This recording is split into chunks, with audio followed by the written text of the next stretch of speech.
Assalamualaikum warahmatullahi wabarakatuh. Di sini saya akan menjelaskan beberapa ringkasan dari kelompok 1 sampai kelompok 6. Langsung saja, kelompok 1 dengan judul definisi akuntansi dan perusahaan. Pengertian atau definisi akuntansi adalah suatu proses yang diawali dengan mencatat, mengelompokkan, mengolah, menyajikan data, serta mencatat transaksi yang berhubungan dengan keuangan, sehingga informasi tersebut dapat digunakan oleh seseorang yang ahli di bidangnya dan menjadi bahan untuk mengambil suatu keputusan. Bagian B, sejarah pengembangan akuntansi. Ada 3 pengembangan akuntansi, yaitu yang pertama pengembangan awal, yang kedua sejarah perkembangan pertengahan, yang ketiga perkembangan modern. Bagian C, perkembangan akuntansi di Indonesia dari era ke era.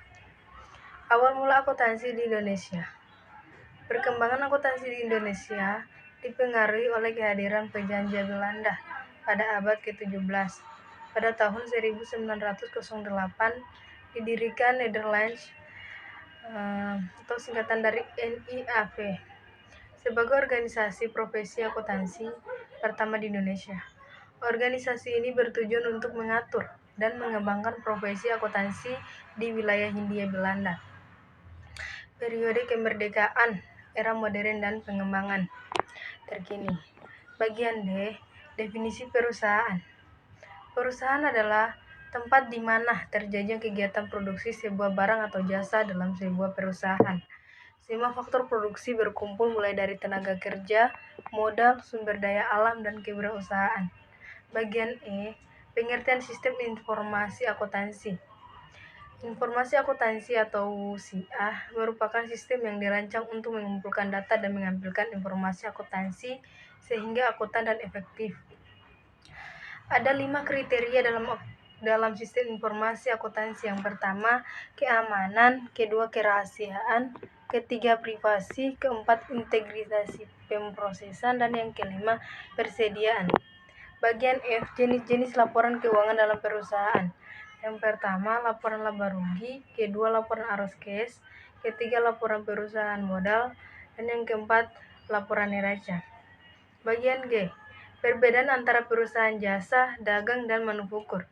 Yang pertama, perusahaan jasa. Perusahaan jasa adalah perusahaan yang memberikan dan menjual jasa. Dan yang kedua, perusahaan dagang. Perusahaan dagang adalah perusahaan yang menjual tanpa mengubah barang atau produk yang dijual. Bagian H, jenis-jenis usaha dalam perusahaan.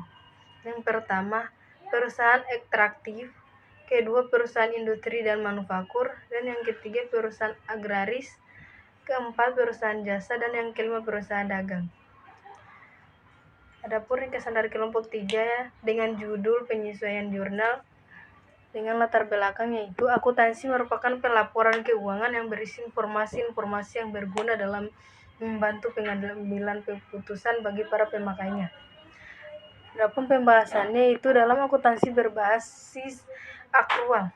Pendapatan dicatat dalam laporan laba rugi pada periode saat pendapatan tersebut dihasilkan. Konsep akuntansi mendukung pencatatan pendapatan seperti ini disebut pengakuan pendapatan yang terkait dengan beban tersebut. Proses pengaitan menandakan pendapatan dan beban. Laba rugi dalam periode akan dilaporkan dengan benar dalam laporan laba rugi. Ada 2 cara untuk melakukan proses akuntansi. Yang pertama, akuntansi akrual, yaitu mencatat dampak dari setiap transaksi pada setiap terjadinya. Dan yang kedua, akuntansi dasar cash, yaitu hanya mencatat penerimaan cash dan pembayaran cash. Proses penyesuaian. Ada beberapa penyesuaian yang memerlukan pemutakhiran. Yang pertama, beberapa beban tidak dicatat secara harian. Dan yang kedua, beberapa pendapatan beban direalisasi dengan berlalunya waktu dan bukan transaksi terjadi secara khusus. Jenis-jenis yang memerlukan proses penyediaan. Ada beberapa jenis penyediaan, yaitu beban dibayar di muka, pendapatan diterima, utang beban, dan piutang pendapatan. Adapun ringkasan dari kelompok 4 dengan judul menyelesaikan siklus akuntansi. Bagian A, pengertian siklus akuntansi. Siklus akuntansi adalah proses penyusunan suatu laporan keuangan yang dapat dipertanggungjawabkan dan diterima secara umum. Prinsip-prinsip yang dicakup dalam ruang lingkup akuntansi dalam suatu periode tertentu. Bagian B, fungsi dan tujuan akuntansi. Siklus akuntansi berfungsi sebagai pemasti dengan menghitung jumlah nyata dari penyusutan aset dengan menggunakan metode yang tepat untuk aset tertentu. Bagian C, proses siklus akuntansi. Siklus akuntansi dapat dikelompokkan dalam 3 tahap, yaitu yang pertama tahap pencatatan bukti transaksi, kedua tahap pengiktisaran, dan yang ketiga tahap pelaporan. Bagian D, penyelesaian siklus akuntansi. Tahap penyelesaian ini terdiri dari beberapa proses yang harus dilakukan. Yang pertama, neraca lajur. Ada mengumpulkan data dan meringkas data. Yang kedua, jurnal penutup adalah mentransfer akun pendapat yang memiliki saldo normal kredit ke sebelah debit, mentransfer akun beban yang memiliki saldo normal debit ke kredit, mentransfer jumlah laba rugi bersih ke akun modal, mentransfer akun praif. Ketiga, jurnal baik. Ada 4, yaitu 1. Beban yang masih harus dibayar atau beban akrual, hutang akrual. 2. Pendapatan yang harus diterima. Yang ketiga, biaya dibayar di muka. Dan yang keempat, diterima di muka. Adapun ringkasan dari kelompok 5 dengan judul akuntansi perusahaan dagang. Bagian A, akuntansi perusahaan dagang. Yang 1, pengertian akuntansi. Akuntansi menurut kegunaan.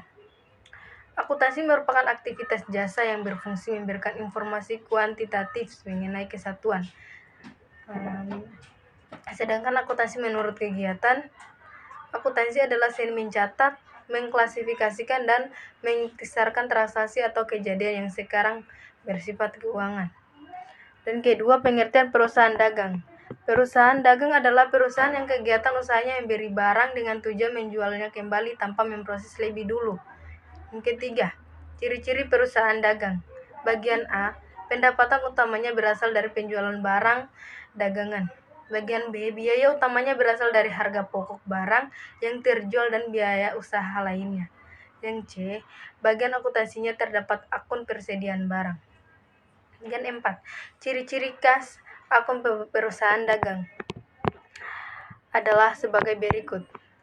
Bagian A, akun pembelian, B, akun penjualan, dan C, akun potongan pembelian, D, akun potongan penjualan, bagian E, akun retur, F, bagian biaya angkut, akun persediaan, akun piutang usaha. Bagian B, karakteristik perusahaan dagang. Yang pertama, macam-macam perusahaan dagang. Ada pedagang besar dan pedagang kecil. Bagian 2, kegiatan usaha. Memberi barang, menyimpan barang dengan sebelum menyimpan barang dagang sebelum dijual. Dan yang ketiga, pendapatan usaha atau operasional. Perusahaan dagang adalah penjual barang dagang, sedangkan pendapatan adalah diperoleh dari luar usaha dagang. Dan bagian keempat, beban utama. Harga pokok barang dagang. Beban usaha terbagi menjadi 2, yaitu pertama, beban penjualan, dan yang kedua, beban umum dan administrasi. Bagian 5, transaksi perusahaan dagang pembelian. Biaya angkut pembelian, retur pembelian dan pengurangan harga, potongan pembelian dan penjualan. Bagian 6, syarat penyerahan barang, POB shopping point, POB destination point, contract and insurance. Dan yang C, kegiatan perusahaan dagang. Sebab perusahaan dagang memiliki kesamaan dengan perusahaan jasa, yaitu laba rugi bersih berasal dari selisih antara beban dan pendapatan.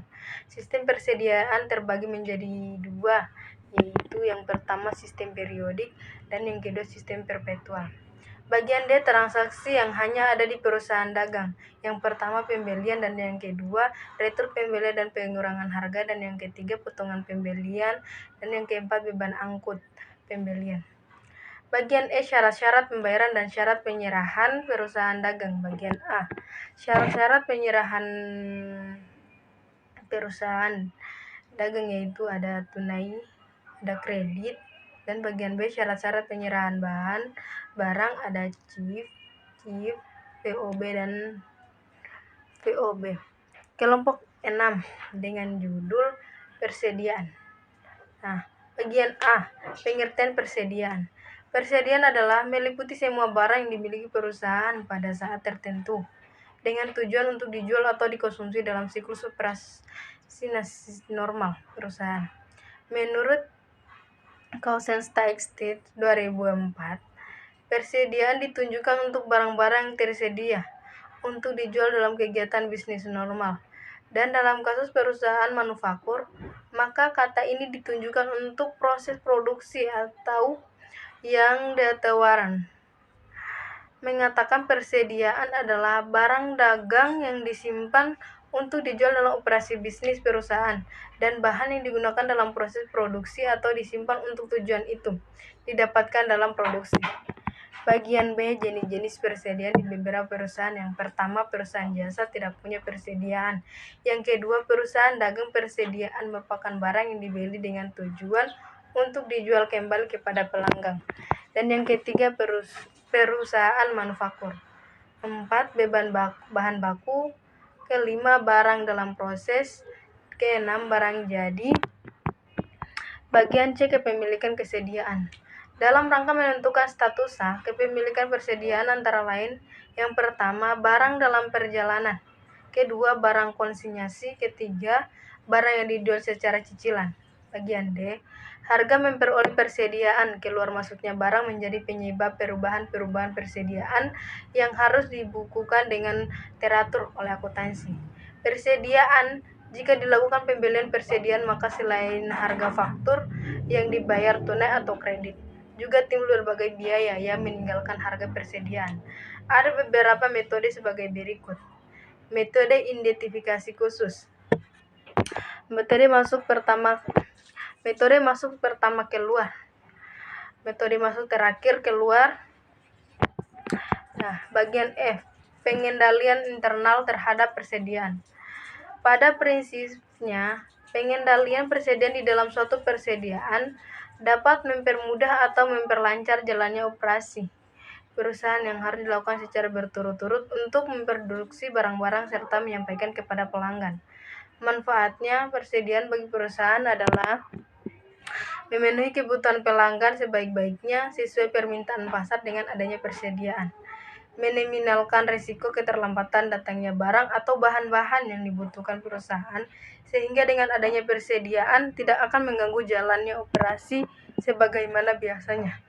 Mengontrol stok persediaan di gudang dengan baik dengan memperhatikan permintaan pasar, mempertahankan hubungan stabilitas atau kelancaran kegiatan operasi perusahaan. Pun terjadi masalah dalam proses pengiriman dari supplier dengan perusahaan, sehingga perusahaan masih dapat memenuhi permintaan pasar untuk menciptakan persediaan yang efektif dan efisien, maka dalam mengelola persediaan tersebut sangat diperlukan perencanaan dan pengendalian persediaan itu sendiri.